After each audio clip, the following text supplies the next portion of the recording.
اعوذ بالله من الشیطان الرجیم. بسم الله الرحمن الرحیم. درس 27 ادغام شمسیه. الان من از تجوید نو برای شما در سر میفهمم ان شاء الله. حرفهای زبان عربی به دو گروه جدا میشوند: حرفهای شمسی و حرفهای قمری.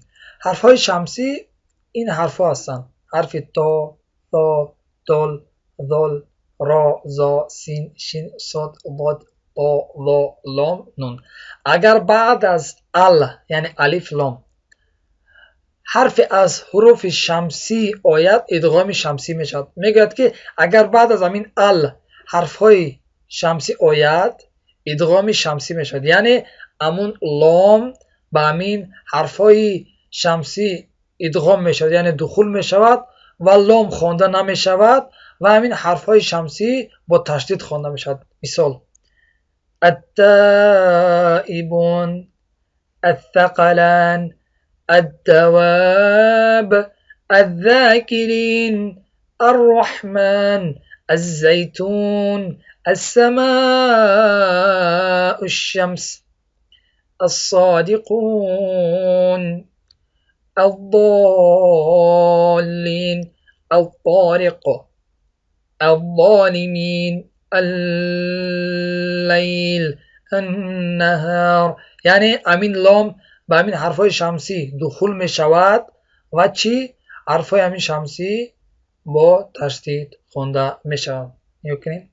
نه، ال لام خونده نمی شود زیرا که در حرفای شمسی دخول می شود و حرفای شمسی با تشدید خونده می شود، یعنی از، ار، از، اس، اش.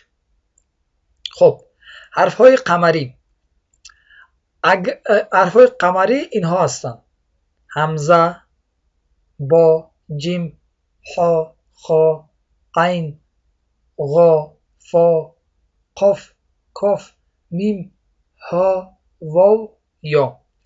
اگر بعد از ال حرف از حروف قمری آید اظهار قمری می شود. میگوید که اگر بعد از همین ال حرفهای قمری آید آن وقت اظهار قمری می شود، یعنی امین لام خوانده می شود، یعنی اظهار کرده می شود. مثال: الارض، البلد، الجنه، الحج، الخالق، العلیم، الغنی، الفجر، القمر، الكتاب، الملك، الهدهد، الودود، اليوم. یعنی دیدین در وقتی که حرفای قمری بعد از حرف یعنی بعد از ال اومد اون وقت امین لام یعنی اظهار قمری می شود، یعنی خوانده می شود.